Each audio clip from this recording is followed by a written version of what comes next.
السلام علیکم ورحمۃ اللہ وبرکاتہ۔ اعوذ باللہ من الشیطان الرجیم، بسم اللہ الرحمن الرحیم۔ ان اللہ یأمر بالعدل والإحسان وإیتاء ذی القربى وینہی عن الفحشاء والمنکر والبغی یعظکم لعلکم تذکرون۔ بے شک اللہ تعالیٰ تمہیں عدل کا، احسان کا، قرابت داروں کو دینے کا حکم دیتا ہے اور بے حیائی، برے کام اور سرکشی سے منع فرماتا ہے۔ وہ تمہیں اس لیے نصیحت کرتا ہے تاکہ تم اس کو قبول کر کے یاد رکھو۔ محترم سامعین اکرام، سورۃ النحل سورہ نمبر 16 اور اسی سورت سے بھی آپ کے سامنے آیت نمبر 90 یعنی 19 نمبر کی آیت کریمہ تلاوت کی گئی، اور آیت کریمہ کا ترجمہ بھی بفضل اللہ، باذن اللہ، بتوفیق اللہ آپ کی خدمت میں پیش کیا گیا۔ سامعین اکرام، یہ جو آیت کریمہ ہے معنی اور مفہوم کے اعتبار سے بڑا ہی جامع اور انتہائی مانع ہے، بہت ہی بہترین اور نصیحت سے بھرپور یہ آیت کریمہ ہے۔ اس آیت کریمہ میں 3 باتوں کا حکم دیا گیا ہے اور 3 باتوں سے منع کیا گیا ہے، اور جو 6 باتیں ہیں وہ نصیحت سے بھرپور اور لبریز ہیں۔ اس قدر نصیحت آمیز ہیں کہ اس آیت کریمہ کے اسی جامعیت کی وجہ سے بعض اہل علم نے کہا ہے کہ اگر پورے قرآن کریم میں صرف یہی ایک آیت ہوتی تو یہی ایک آیت لوگوں کی ہدایت و رہنمائی کے لیے کافی ہوتی۔ سامعین کرام، سیدنا عثمان بن مظعون رضی اللہ عنہ صحابی رسول ہے، بہت ہی مشہور و معروف صحابی ہیں۔ وہ کہتے ہیں کہ اسی آیت کریمہ کے معنی اور مفہوم پر غور و فکر کرنے کے بعد میرے دل کے اندر ایمان مضبوط ہو گیا اور محمد عربی صلی اللہ علیہ وسلم کی محبت میرے دل میں جاگزی ہو گئی۔ سامعین کرام، اسی آیت کریمہ کی اسی جامعیت کی وجہ سے خلیفہ راشد عمر بن عبدالعزیز رحمۃ اللہ علیہ، بہت بڑے خلیفہ گزرے ہیں، عمر بن عبدالعزیز رحمۃ اللہ علیہ نے جمعہ کے خطبے میں اس آیت کریمہ کو شامل فرما کر کے پوری امت کے لیے اسوہ حسنہ چھوڑ دیا۔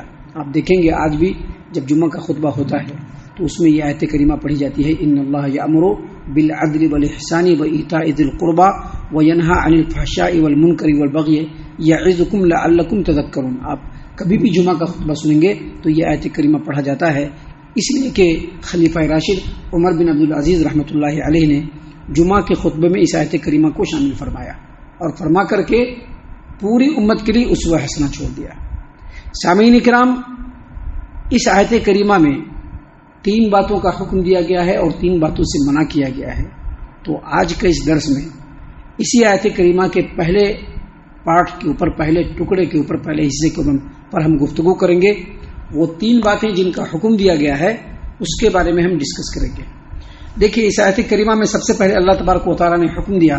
اللہ فرماتا ہے ان اللہ یأمر بالعدل، اللہ تبارک و تعالیٰ تم کو عدل کا حکم دیتا ہے۔ عدل، جو عدل ہے، عدل کا 2 معنی ہے، ایک توازن، تناسب اور بیلنس کو برقرار رکھنا، اور دوسرا یہ ہوتا ہے کہ کسی کے حق کو بے لاگ اور بغیر کسی کنڈیشن کے اس کو دے دینا۔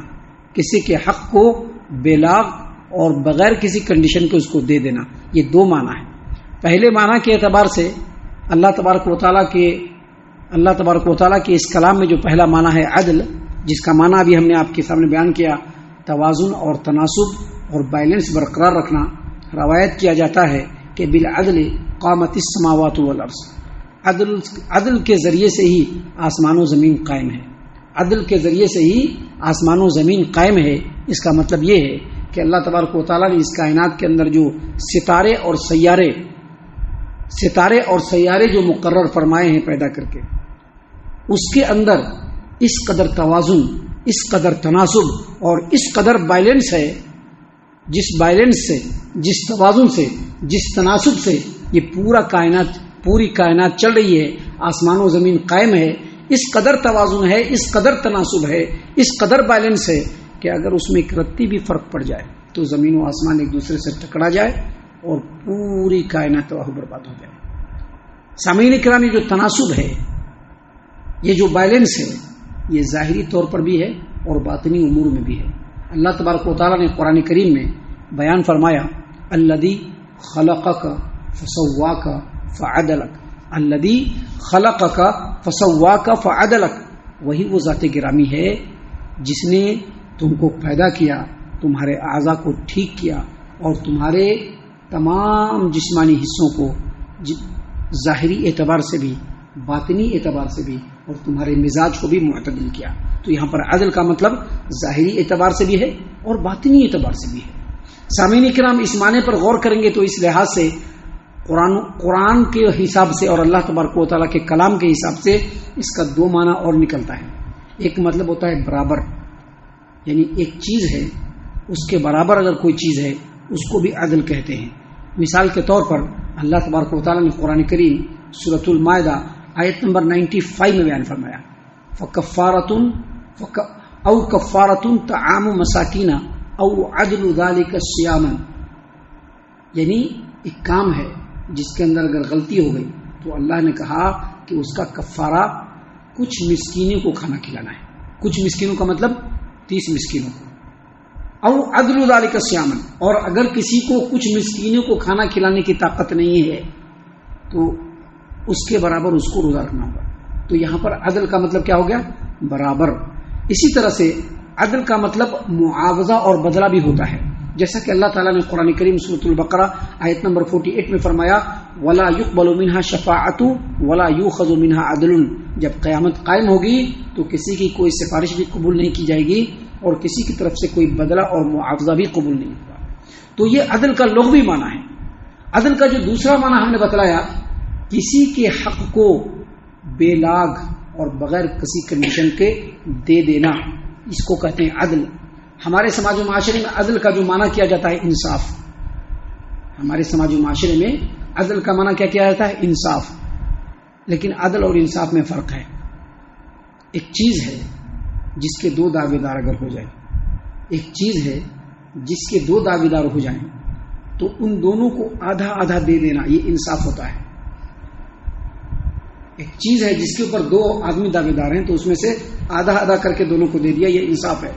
لیکن عدل جو ہوتا ہے یہ صرف عدلیہ کے اندر ہوتا ہے، عدالت کے اندر ہوتا ہے۔ کیسے ہوتا ہے؟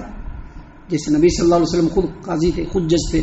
آپ صلی اللہ علیہ وسلم کے سامنے دو آدمی کا معاملہ آتا تھا، آپ صلی اللہ علیہ وسلم دونوں کو سنتے تھے، سن کر کے جو حقدار ہوتا تھا اور جتنے کا حقدار ہوتا تھا اتنا اس کو دے دیتے تھے۔ تو عدل کا مطلب ہوتا ہے کسی بھی عدالت کے اندر، کسی بھی عدلیے کے اندر دو فریق ہیں اور دونوں فریق اس کے دعوے دار ہیں تو عدل کا مطلب یہ ہوتا ہے کہ دونوں فریق کی باتوں کو سنا جائے، دیکھا جائے، غور کیا جائے کہ کون کتنی کا حقدار ہے۔ اگر کوئی 5ویں حصے کا حقدار ہے تو اس کو 5واں حصہ دیا جائے، اور اگر کسی چیز کا کوئی حقدار نہیں تو اس کو کچھ بھی نہیں دیا جائے گا۔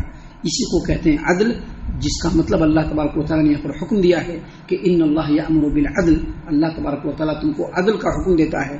اب یہ جو عدل ہے یہ سبھی کے ساتھ کرنا ہے۔ ابھی دو آدمی ہمارے سامنے پہنچے، دونوں آدمی کا معاملہ ہے، ایک آدمی ہمارا اپنا ہے اور دوسرا آدمی ہمارا غیر ہے، تو وہاں پر ہم کو یہ نہیں دیکھنا ہے کہ کون ہمارا اپنا ہے کون ہمارا غیر ہے، بلکہ یہ دیکھنا ہے کہ انصاف کدھر جا رہا ہے، اور جدھر انصاف ہوگا ادھر دینا، یہ عدل کہلاتا ہے۔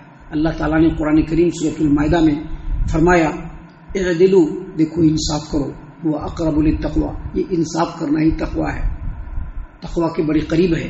تو عدل کا مطلب ہے کہ چاہے ہمارا اپنا ہو، چاہے ہمارا غیر ہو، چاہے ہمارا دوست ہو، چاہے ہمارا دشمن ہو، جو حق اور انصاف کی بات ہے اس کو اس کی طرف پھیر دینا، یہ عدل کہلاتا ہے۔ اللہ نے کہا ان اللہ یأمر بالعدل، اس سے یہ پتہ چلا کہ کسی سماج و معاشرے کے لیے یہ عدل و انصاف بہت ہی ضروری ہے، اسی سماج و معاشرے میں امن و سکون قائم ہوگا۔ سامعین کرام، اللہ تبارک و تعالیٰ نے مزید فرمایا ان اللہ یأمر بالعدل والاحسان، اللہ تبارک و تعالیٰ تم لوگوں کو عدل کا حکم دیتا ہے اور احسان کا حکم دیتا ہے۔ تو یہ جو احسان ہے، احسان کا جو معنی ہے کوئی بھی نیک کام، کوئی بھی بھلائی والا کام، چاہے وہ اپنے لیے ہو چاہے وہ دوسرے سے تعلق رکھتا ہو، اس کو کہتے ہیں احسان۔ اس کا دوسرا مطلب ہوتا ہے کسی بھی کام کو اچھے انداز میں ادا کر دینا، کسی بھی کام کو بہترین طریقے سے ادا کرنا، یہ احسان کہلاتا ہے۔ اللہ کے رسول صلی اللہ علیہ وسلم کی حدیث ہے، بہت ہی مشہور و معروف حدیث ہے، حدیث جبرائیل۔ نبی کریم صلی اللہ علیہ وسلم کی خدمت میں جبرائیل امین علیہ السلام آئے اور کہا کہ اخبرنی عن الاحسان، مجھ کو احسان کے بارے میں بتلائیے، تو نبی کریم صلی اللہ علیہ وسلم نے فرمایا کہ ان تعبد اللہ کأنک تراہ، جب تم عبادت کرو تو تم ایسا محسوس کرو کہ اللہ تم کو دیکھ رہا ہے، تم اللہ کو دیکھ رہے ہو۔ تم جب عبادت کرو تو تم ایسا اپنے اندر فیلنگ پیدا کرو کہ تم اللہ کو دیکھ رہے ہو۔ اب ظاہر سی بات ہے، جب ہمارے اندر یہ فیلنگ ہوگی کہ ہم اللہ کو دیکھ رہے ہیں تو عبادت اپنے آپ ٹھیک ہو جائے گی، ہوگی کہ نہیں ہوگی؟ اللہ کے رسول صلی اللہ علیہ وسلم نے مزید کہا کہ اگر یہ فیلنگ پیدا نہ ہو فَإِن لَّمْ تَكُن تَرَاهُ فَإِنَّهُ يَرَاكَ، اگر یہ فیلنگ پیدا نہیں ہو کہ تم اللہ کو دیکھ رہے ہو تو تمہارے اندر یہ فیلنگ ضرور پیدا ہونا چاہیے کہ اللہ تم کو دیکھ رہا ہے۔ اس کا مطلب کیا ہوگا کہ جب ہم یہ فیلنگ اپنے اندر پیدا کر لیں گے کہ اللہ ہم کو دیکھ رہا ہے تو ہماری عبادت اپنے آپ اچھی ہو جائے گی۔ اسی کو کہتے ہیں عبادتوں کو اچھے انداز میں ادا کرنا، اس کو کیا کہتے ہیں؟ احسان۔ اور یہ صرف فرض اور نفل عبادت تک ہی، نماز تک ہی محدود نہیں ہے، بلکہ کوئی بھی کام، چاہے وہ عقیدے کا ہو، چاہے وہ اعمال کا ہو، چاہے وہ اخلاق کا ہو، اس کام کو اچھے انداز میں ادا کرنا یہ کیا کہلاتا ہے؟ احسان کہلاتا ہے۔ اسی لیے اگر ہم جانور کو ذبح کریں، قربانی میں ہم جانور ذبح کریں گے نا، تو جانور کو ذبح کرنے سے پہلے چھری کو خوب اچھی طریقے سے تیز کر لینا، یہ کیا ہوتا ہے؟ احسان ہے۔ یہ ہم کیا کر رہے ہیں؟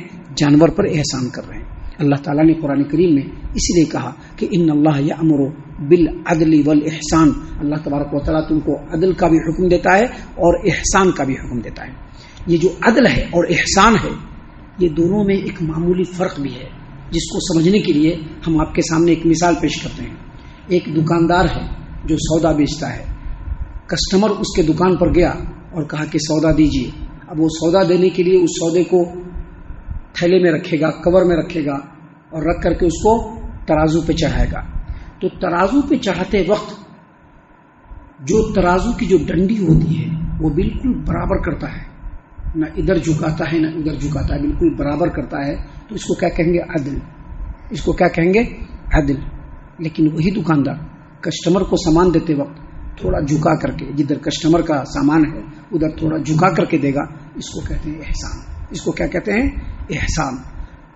کسٹمر آیا، کسی سامان کے بارے میں مول بھاؤ کیا، اتنے روپے میں سامان دیں گے، 50 روپے میں دیں گے، لیکن جب سامان دے دیا اور دینے کے بعد 50 کے بجائے 45 لے کر کے 5 روپے آپ کو ڈسکاؤنٹ کر رہے ہیں، اس کو کہتے ہیں احسان۔ تو عدل اور احسان میں فرق ہے۔ اگر کسی سماج و معاشرے میں عدل قائم ہو جائے کسی سماج و معاشرے میں، تو وہاں پر کسی کا حق مارا نہیں جا سکتا ہے۔ لیکن اگر کسی سماج و معاشرے میں احسان کا چلن عام ہو جائے تو وہاں پر الفت ہوگی، محبت ہوگی، بھائی چارگی ہوگی، کسی طرح کا کوئی کلیش کسی کے دل میں نہیں ہوگا۔ اس لیے اللہ تبارک و تعالیٰ نے حکم دیا ان اللہ یأمر بالعدل والاحسان۔ یہ 2 چیزیں ہوئی جس کا حکم اللہ نے دیا، اور تیسری چیز کیا دیا؟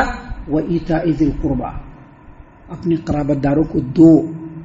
ابھی دینا تو احسان ہی ہے، لیکن قرابت داروں کا، قریبی رشتہ داروں کا ذکر الگ سے اس لیے کیا گیا کہ شریعت کا یہ کانسیپٹ ہے، دین اسلام کا یہ کانسیپٹ ہے کہ کسی بھی خاندان میں، کسی بھی سماج و معاشرے میں اگر کچھ لوگ مالدار ہیں تو ان کو یہ ہرگز ان کو یہ حق اور جائز نہیں ان کے لیے کہ ان کے رشتہ دار بھوکے ننگے ہوں۔ اگر آپ کو اللہ نے دیا ہے، اپنے قریبی رشتہ داروں کو دیجیے تاکہ ان کی بھی ضرورتیں پوری ہو۔ ابھی جو قریبی رشتہ دار اس میں ماں باپ بھی آتے ہیں، اور مزید دوسرے بھائی ہیں، بندو ہیں، ماموں ہیں، چچا ہیں، پھوپھی ہیں، یہ سارے قریبی رشتہ داروں میں آتے ہیں۔ تو اگر اللہ تبارک و تعالیٰ نے کسی کو دیا ہے تو وہ صرف اپنا نہیں بلکہ اپنے قریبی رشتہ داروں کا بھی سوچے، اور اس کا باب بڑا وسیع ہے، اس پر اگر گفتگو کیا جائے تو کمپلیٹ ایک جمعہ کا خطبہ ہو جائے۔ لیکن یہاں پر ہم مختصر بتلا رہے ہیں کہ قریبی رشتہ دار کا مطلب یہ ہوا کہ قریبی رشتہ دار کو دو۔ اس کا مطلب یہ ہے کہ اگر اللہ تبارک و تعالیٰ نے کسی کو دیا ہے تو اپنے قریبی رشتہ داروں کو بھوکا ننگا نہ چھوڑے، بلکہ ان کی ضرورت کے لحاظ سے ہمیشہ ان کی مدد کرتا رہے، تاکہ جس طرح سے ان کی ضرورت پوری ہو رہی ہے، اللہ اس کی ضرورت کو پوری کر رہا ہے، ان کے رشتہ داروں کی بھی ضرورت پوری ہو۔ اس لیے اللہ تبارک و تعالیٰ نے فرمایا کہ ان اللہ یأمر بالعدل والاحسان، اللہ تبارک و تعالیٰ تم کو عدل کا حکم دیتا ہے، احسان کا حکم دیتا ہے، اور قریبی رشتہ داروں کو دینے کا حکم دیتا ہے۔ سامعین کرام، یہ پہلا حصہ ہے جو ہم نے ابھی آپ کے سامنے پیش کیا، سورۃ النحل آیت نمبر سورۃ النحل سورہ نمبر 16 آیت نمبر 90 کا یہ پہلا حصہ ہے جو ہم نے ابھی آپ کے سامنے پیش کیا۔ باقی جو حصے انشاءاللہ کل کے درس میں ہم آپ کے سامنے پیش کرنے والے ہیں۔ ہم اللہ سے دعا کرتے ہیں کہ اللہ تعالی ہم تمام کو ان تمام باتوں کے اوپر خوب غور و فکر اور تدبر کرنے کے ساتھ ساتھ ان باتوں کے اوپر عمل کرنے کی بھی توفیق عطا فرمائے، آمین۔ اللہ تعالی ہم تمام کو صحیح معنوں میں پکا سچا مومن مسلمان بنائے، اللہ اور اس کے رسول صلی اللہ علیہ وسلم کی اطاعت و فرما برداری کرنے والا بنائے، صحابہ اکرام رضی اللہ عنہم کے طریقے پر چلنے والا بنائے، جنت الفردوس میں جگہ عطا فرمائے۔ اے اللہ ہم تمام کو جہنم سے پناہ دے، اے رب العالمین ہم تمام کو جہنم سے پناہ دے، اے مالک الملک ہم تمام کو جہنم سے پناہ دے، آمین یا رب العالمین۔ وما علینا الا البلاغ المبین۔ تبارك الذي نزل الفرقان على عبده ليكون للعالمين نذيرا